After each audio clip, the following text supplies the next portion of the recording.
자, 여러분들 9장의 Q&A 여셨네요. 9장의 Q&A 질문 하나인데요. 다시 이제 또 요 질문 한번 볼까요?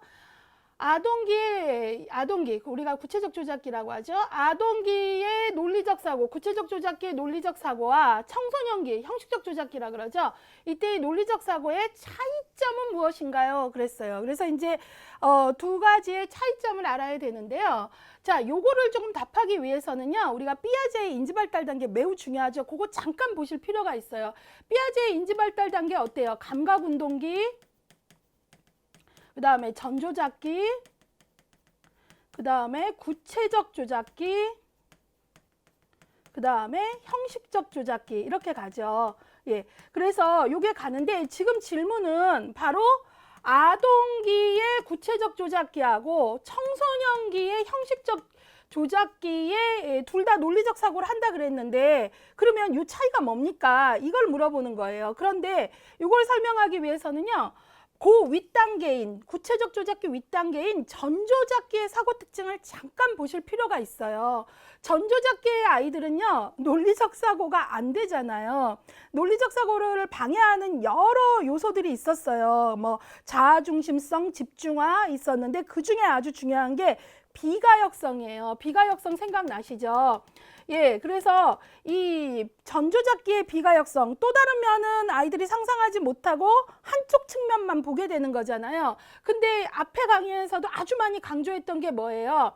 전조작기의 비가역성이 바로 논리적 사고를 방해하는 요소 중에 하나인데, 이게 어느 시기로 되면, 구체적 조작기로 되면 비가역성, 가역적이지 못한 사고가 이제 논리적 사고가 가면서 가역성으로 바뀐다, 이런 말을 했잖아요. 그래서 이제 우리가 구체적 조작기가 되면 아이들이 이제 보존 개념을 획득하면서 동일성, 보상성이 있는데, 보존 개념 획득에 아주 중요했던 것 중에 하나가 비가역성이 뭘로 되는 거죠? 가역성으로 바뀌는 거예요. 그러면 이 가역성은 변화 과정을 역으로 우리가 거쳐가게 되면, 거꾸로 거쳐가면 본래의 상태로 되돌릴 수 있다라는 걸 아는 거죠. 그래서 왜 애들이 컵 이렇게 두 개, 높은 컵이 있고 넓은 컵이 있는데 긴 컵이 더 높아요 라고, 물이 더 많아요 라고 전조작기 아이는 말하는데, 이 긴 컵을 다시 똑같은 비커에 부어보면 동일한 양이 되는 걸 이제 비로소 알게 되는 게 바로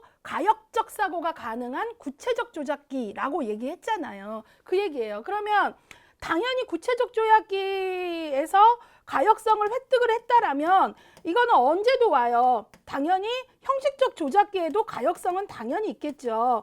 그러면 아이들이 이런 어떤 뭐 구체적 조작기의 보존 개념 갖고 그 보존 개념을 가능하게 하는 뭐 가역성이나 이런 사고들 때문에 애들은 스스로 이제 구체적 조작기부터는 뭐가 돼요? 논리적 사고가 가능해요. 근데 이 논리적 사고가 구체적 조작기하고 형식적 조작기에 어떤 차이가 있냐가 이 질문이에요. 이제 이해 가셨죠? 그러면 이 두 가지의 차이를 결론적으로 말씀드리면, 아동기 아이들의 구체적 조작기의 특징은 논리적 사고를 하는데 뭐죠? 눈으로 보이는 것에만, 다시 더 풀어서 말하면 뭐죠?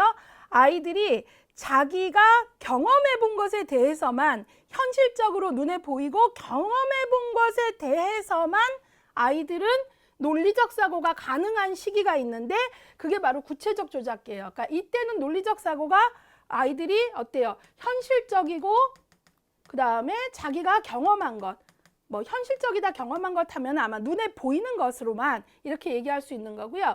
형식적 조작기에도 애들은 논리적 사고가 더 발전하는데, 이때는 뭐죠?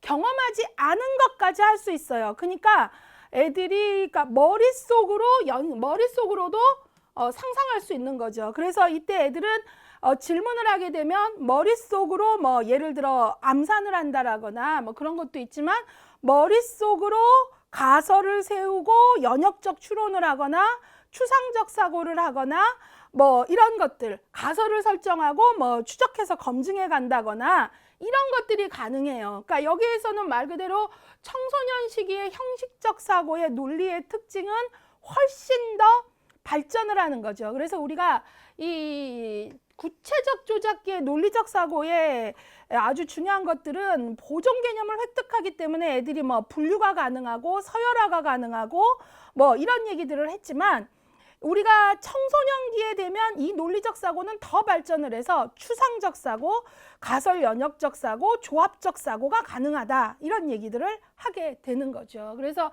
이 질문에 대한 답으로 큰 차이는, 우리가 구체적 조작기, 형식적 조작기에 논리적 사고를 둘 다 한다고 했는데 이 차이가 뭡니까?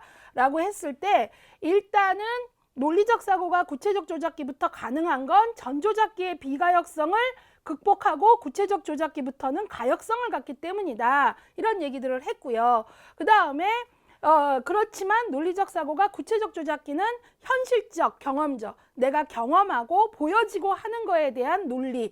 그래서 보여질 때 제일 긴 막대, 아이들이 전조 조작기에는 제일 길고 제일 짧은 것만 구분한다면, 구체적 조작기 아이들은요, 막대가 여러 개 있으면 제일 긴 것부터 짧은 것까지 순서대로 놀 수 있고요. 그 다음에 어때요? 분류할 수 있어요. 얘는 동물, 얘는 식물, 이런 식으로요. 그런데 형식적 조작기가 되면 보이지 않는 것까지 아이들은 어때요? 추상적 사고와 연역적 추론, 가설 검증 능력, 인과관계에 대한 머릿속의 생각, 이런 것들. 그래서 경험이 없어도 아이들은 거기까지 확장을 하게 되는 거죠. 그래서 구체적 조작기 아이들은 지금 여기에 메인다면, 청소년기의 논리적 사고는 훨씬 상상도 가능하고 예측도 가능하고 이런 힘을 갖게 된다는 게 그 차이예요. 그래서 거기 Q&A에 지금 362쪽에 위에 있는 문장을 여러분들이 지금 짧게 보시면, 이 설명 안에서 보시면 다 될 것 같은데 잠깐 키워드만 좀 볼게요.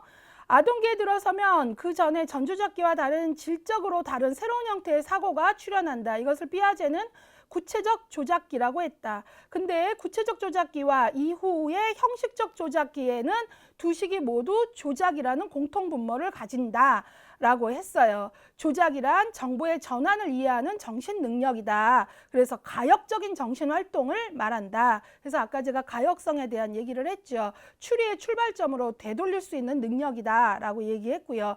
그렇지만 그 밑에 문장으로 가시면, 아동기의 아이들은 어때요? 어떤 논리적 사고? 구체적 현실, 직접적 개인적 경험한 것만. 그러나 청소년기의 형식은, 형식적 조작기에 이르면 아이들은 경험하지 않은 것도 확장해서 연역적 사고 등을 할 수 있다. 그래서 아동기의 인지는 지금 여기에 메인다면, 청소년기의 논리적 인지는 지금 여기를 넘어서 아이들이 추상적인 사고를 더 할 수 있다. 그래서 청소년기의 인지 특성을 가능성에 대한 사고, 추상적 개념에 대한 사고, 사고에 대한 사고, 중다 차원의 방식의 사고로 정리를 할 수 있겠다 얘기했어요. 그래서 그 밑에 좀 재미난 실험을 하나 얘기하는데, 구체적 조작기의 아이들은 보이는 것, 경험한 거에 메인다 그랬잖아요. 그래서 그 실험 잠깐 소개하면, 구체적 조작기의 아동과 그 다음에 청소년기의 청소년에게 세 개의 눈을 가진 인물을 그리라고 하면 이런 차이가 있대요. 물론 뭐 아주 또 다른 애도 있겠지만, 이 구체적 조작기 아이는 세 개의 눈을 그려라 그러면 현실적으로 경험한 거에 매이기 때문에 눈의 위치를, 여기 눈이 있으면 세 개의 눈이라 그러면 하나 더 그리라 그러면 보통 요 중간에 하나 더 그리거나 이마쯤 하나 더 그리거나 이런데요. 왜냐하면 눈이라는 건 내가 알고 경험한 그 위치 정도밖에 생각을 못 하는 거죠. 그러니까 밖에라기보다 얘네들의 사고 자체가 논리적 사고는 가능하지만 현실적이고 경험한 거에 바탕을 둬서. 근데 청소년기의 아이들의 이제 형식적 조작이 가능한 아이들한테 기존에 눈이 두 개 있는데 세 개의 눈이다. 눈 하나 더 어디에 그릴래? 그러면 얘네들은 여러분은 어디에 그리실 것 같아요? 저도 그래서 주변 사람에게 좀 물어봤더니 많이 나오는 게 이 손가락에 그리겠다고 많이 하더라고요. 그래서 이 손가락에 그리면 좋은 점이 아주 재미난 청소년 하면 뭐라 그러냐면, 어떤 점에서 손가락이 좋냐니까, 아유 저기 컨닝도 할 수 있고요. 뒤에서 누가 부르면 왜 이렇게도 할 수 있고, 그러면서 이 얘기는 바로 뭐죠? 청소년기에 되면 어때요? 우리가 경험하거나 현실적이지 않더라도 상상을 할 수 있는 거죠. 예, 추상적인 상상의 능력도 생기고 하니까. 그래서 되게 많은 재미난 위치들을 얘기를 해서 좀 웃어봤어요. 여러분은 어디에 그리실까 한번 또 상상해 보시고요. 인행사 공부는 어떤 면에서는 우리에게는 휴먼 서비스 종사자, 사회복지사에게는 또 하나 필요한 눈이 있죠. 제3의 눈이 뭐 손가락에 있는 것도 좋겠지만 사람들의 마음을 좀 볼 수 있는 눈이 필요합니다. 예, 뭐 꿰뚫어 봐라 뭐 이런 어떤 것보다도 마음을 본다라는 건 그 성격 이론이라거나 여러 가지들 학자들이 그 무수한 시간들의 고민과 검증을 걸쳐낸 내용들에 좀 성실하게 학습을 하시다 보면 그 클라이언트랑 얘기할 때 방어 기제도 좀 더 잘 보이고요. 그러거든요. 그러니까 우리는 또 그런 의미의 제3의 눈을 한번 생각해 봤으면 좋겠습니다.